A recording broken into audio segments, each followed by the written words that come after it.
এখানে আমাদের অতিথি হওয়ার কোনো সুযোগ নেই, প্রধান অতিথি অনেক পরের কথা। সুতরাং আমি কিন্তু আসছি জাস্ট আপনাদের মানে মে দিবস যখন শুনলাম যে নাগরিক ঐক্য মে দিবসের একটি অনুষ্ঠান করবে, মান্নাভাই এরকম বললো, আমি প্রথমেই বলছি আমি আসবো। সুতরাং এখানে অতিথি, প্রধান অতিথি কোনো অতিথি না, কোনো কমিশন টমিশন কিছু না। সাধারণত আমরা ছাত্রলীগের যে প্রজন্মের লোক, বেলাল ভাই আছে এখানে এবং যারা আছেন, তারা মান্নাভাইয়ের সামনে খুব বক্তৃতা দিই না, খুব বাধ্য না হইলে। আর এখন তো জাস্ট মান্নাভাইয়ের মানে আগেই উঠেছি, আমরা অপেক্ষা করতেছি তার বক্তব্য শুনবো বলে। এমনি বিকেল, তারপর প্রায় 1.5 ঘন্টা আমরা আলোচনা শুনতেছি। সবাটা মে দিবসের মতো মনে হচ্ছে না। মে দিবস একটু থাকতে হয়, একটু গরম গরম ভাব থাকতে হয়। এত একাডেমিক আলোচনা হলে কিন্তু আর মে দিবসের আলোচনা হয় না। খুব চমৎকার একটা সাবজেক্ট চয়েস করা হয়েছে। আমি দেখতেছিলাম আসার পর থেকে যে মে দিবস ও প্রাসঙ্গিক বাংলাদেশ কল্যাণ রাষ্ট্রের আহ্বান। আমি আলোচনার এর মধ্যে সীমাবদ্ধ রাখি। আমার খুব ভালো লেগেছে এবং খুবই নিজের খুব তৃপ্তি মনে হচ্ছে যে আমাদের নাগরিকের নেতৃবৃন্দ যারাই বক্তব্য রেখেছেন তারা কমিশন রিপোর্ট পড়েছেন। এত বড় রিপোর্ট শ্রম ইস্যুতে তারা একদম শব্দ শব্দ পড়েছে। এটা কিন্তু আমার খুব খুব সাহসী করলো আজকে, যে এটা নিয়ে যাওয়ার মতো জিনিস একটা এখান থেকে। আমি কমিশনের মেম্বারদেরকেও কিন্তু এই বার্তাটা পৌঁছে দেব যে নাগরিক ঐক্যের নেতৃবৃন্দ এটি অক্ষর সহ তারা পড়েছে, যে কোন অক্ষরটা আমরা, কোন শব্দটা আমরা পরিবর্তন করি। এটা একটা কমিশনের জন্য একটা বড় বার্তা। আমরা কমিশনের পক্ষ থেকে এর জন্য খুবই কৃতজ্ঞতা জানাচ্ছি, ধন্যবাদ জানাচ্ছি। কল্যাণ রাষ্ট্রের আমি কাছাকাছি জিজ্ঞেস করতেছিলাম যে কল্যাণ রাষ্ট্রের আপনারা কোনো সংজ্ঞায়িত করছেন কিনা, যে কল্যাণ রাষ্ট্র বলতে আমরা কি বুঝেন, কি বুঝাতে চাই আমরা।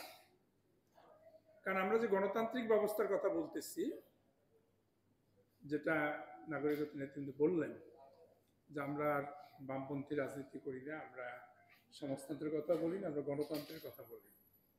এখানে ডানপন্থী বামপন্থীর কোনো ব্যাপার না। আসলে যদি গণতান্ত্রিক কথা, সমাজতন্ত্রের কথা বললেও গণতন্ত্রের কথা বলতে হবে। গণতান্ত্রিক ব্যবস্থা ছাড়া তো সম্ভব না।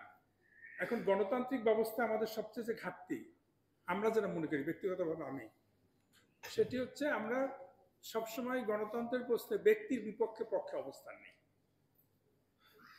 এবং নির্বাচন যখন আসে তখনও কিন্তু আমরা ব্যক্তিকে ভোট দেওয়া বা নির্বাচন বা একটা নিজের পক্ষে একটা দলকে ভোট দেওয়ার প্রশ্ন আছে, কর্মসূচি কেনা।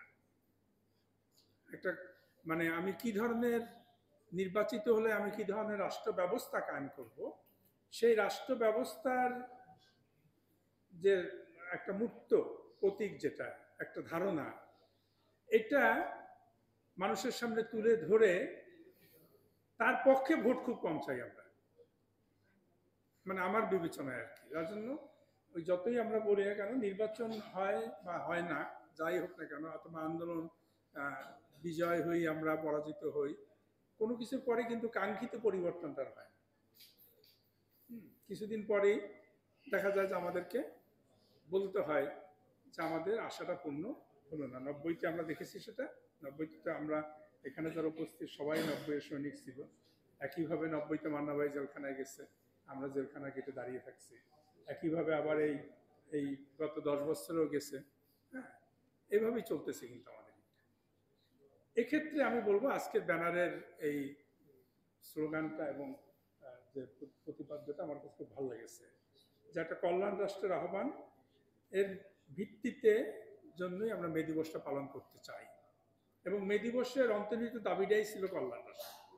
শুধুমাত্র 8 ঘন্টার একটা দাবি নিয়ে যদি মে দিবস হতো, তাহলে 139 বছর যাবৎ সারা পৃথিবীতে মানুষ এটা পালন করতো না। এরকম অনেক বড় বড় দাবি চলে গেছে সারা পৃথিবীতে। এই একটা দিবস কেন পৃথিবীতে সবাই পালন করে রাষ্ট্রীয়ভাবে, নাগরিকদের ইউনিয়ন, শ্রমিক, রাজনৈতিক দল সবাই পালন, একটা দিবস হলে তো করে। এবছর আমার একবার টেলিভিশন সাংবাদিক জিজ্ঞেস করছিল যে একদিন যে সবাই করে মে দিবস, এবার বিএনপির বড় সমাবেশ ছিল, আজকে নাগরিক সমাবেশ, এই যে একদিন যে সবাই রাজনৈতিক দলগুলো করে আর সারা বছর করে না, আপনার মন্তব্য কেমন? মন্তব্য একদিন তো করে। এটাও আমাদের মনে হয় একটা পাওয়া, যে একদিন করে এবং সেদিন শ্রমিকদের নিয়ে আলোচনা হয়। সুতরাং মে দিবসের কিন্তু অন্তর্নিহিত আপনার যে শক্তি, সেটি হচ্ছে যে মে দিবস একটি ভারসাম্যপূর্ণ, একটি ন্যায় বিচার সম্পন্ন মানব সমাজ চেয়েছিল, শুধু রাষ্ট্র না, যেখানে প্রত্যেকে যার যার ন্যায্য হিস্সাটা পাবে এবং যার যার মতো করে সে শ্রম দিক, নিয়োগ করুক, যাই করুক না কেন, যার যার মতো অবদান রাখবে, ন্যায্য হিস্সা পাবে। আমার কাছে মনে হচ্ছে কল্যাণ রাষ্ট্রের এটি একটি বড় উপাদান। এবং কাছাকাছিরা বললেন যে যে স্লোগানগুলো আমরা দিয়েছি, যে 6 কোটি মানুষের জন্য সামাজিক নিরাপত্তা চাই, আমরা কমিশন গঠনের পরেই আমরা ঠিক করে দিয়েছিলাম যে আমরা কোথায় কোথায় কি কি ভিত্তি ধরে আমরা এগোবো। তার মধ্যে একটা ভিত্তি আমাদের ছিল যে কিভাবে এই রাষ্ট্রকে একটি কল্যাণ রাষ্ট্রে পরিণত করা যায়, একটি ন্যায় বিচার নিশ্চিত করা যায়, এরকম একটা ব্যবস্থায় তৈরি করা যায়। কারণ আমরা শ্রমিকদের কোনো অধিকার যদি বিচ্ছিন্নভাবে আমরা বলি, এটা কোনোদিনই আপনার বাস্তবায়ন হবে না।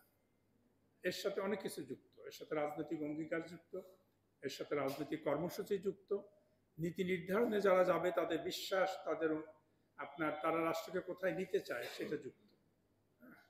আমরা উন্নয়নের অনেকগুলো মডেল দেখছি। এই মডেল বাংলাদেশের শ্রমজীবী মানুষের কেন বাংলাদেশেরই কোনো উপকার করে না। 2023 সালে যখন উন্নয়নের আপনার রোড ম্যাপ কি জানি বলতেছিল, কি জানি শব্দটা ছিল, ভুলে গেছি আমি এখন, বলা হচ্ছিল, তখনই কিন্তু বিআইডিএস সরকারেরই একটা প্রতিষ্ঠান, স্বায়ত্তশাসিত কিন্তু সরকারেরই একটা প্রতিষ্ঠান, সেই প্রতিষ্ঠান কিন্তু তার 2024 সালের বক্তব্যে, যে বাৎসরিক বক্তব্য দেয়, সেখানে বলেছিল কিভাবে আয় বৈষম্য বাড়তেছে। আর এই আয় বৈষম্য বাড়তে হলে আমাদেরকে, এবং তারাই বলেছে যে আয় বৈষম্য বাড়ার বড় কারণ হচ্ছে বেতনের বৈষম্য, মজুরির বৈষম্য। তাহলে এই মজুরির বৈষম্য রেখে কিন্তু বৈষম্যহীন বাংলাদেশ করা যাবে না, কল্যাণ আসলে করাই যাবে না। আমি খুব বাড়াবো না, কারণ আমি নিজেও মানবের বক্তব্য শুনবো এই দিবস উপলক্ষে, যাতে ভবিষ্যতে আমাদের আমরাও এটা নিয়ে আরো অনুপ্রাণিত হতে পারি এবং আরো সমৃদ্ধ হতে পারি। আমি শুধু কিছু অভিজ্ঞতার কথা আপনাদের বলতে চাই, যে দীর্ঘদিন যাবত আমরা শ্রমিক আন্দোলনের সাথে যুক্ত। আমার মনে হয় 40 বছরের বেশি হয়েছে আমি শ্রমিক আন্দোলনের সাথে যুক্ত। তবে গত 5 মাসে আমরা বিভিন্ন যে শ্রমজীবী জনগোষ্ঠীর সাথে যে কথা বলেছি, তাদের কথা শুনেছি, সেখান থেকে কতগুলো জিনিস আমাদের সামনে এসেছে যেটা বাংলাদেশের সমস্ত রাজনৈতিক দলের জানা উচিত।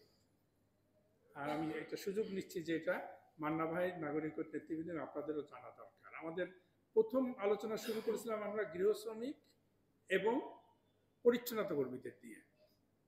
এটা একটা প্রতীকী অর্থে নিয়েছিলাম আমরা, যে বাংলাদেশের শ্রমজীবী জগৎ বলতেই মানুষ মনে করে গার্মেন্টস শ্রমিক। দেখবেন মজুরি, নিম্নতম মজুরি ভোটকে জিজ্ঞেস করবে, বলবে আমরা তো করেছি কি, আমরা গার্মেন্টসের জন্য মজুরি ভোট করেছি। কিন্তু বাংলাদেশের তথ্য বলতেছে 85 থেকে 86% মানুষের শ্রমিক হিসাবে কোনো স্বীকৃতিই নেই, আর সব বাদ দেন, তারা বলতেই পারে তারা শ্রমিক।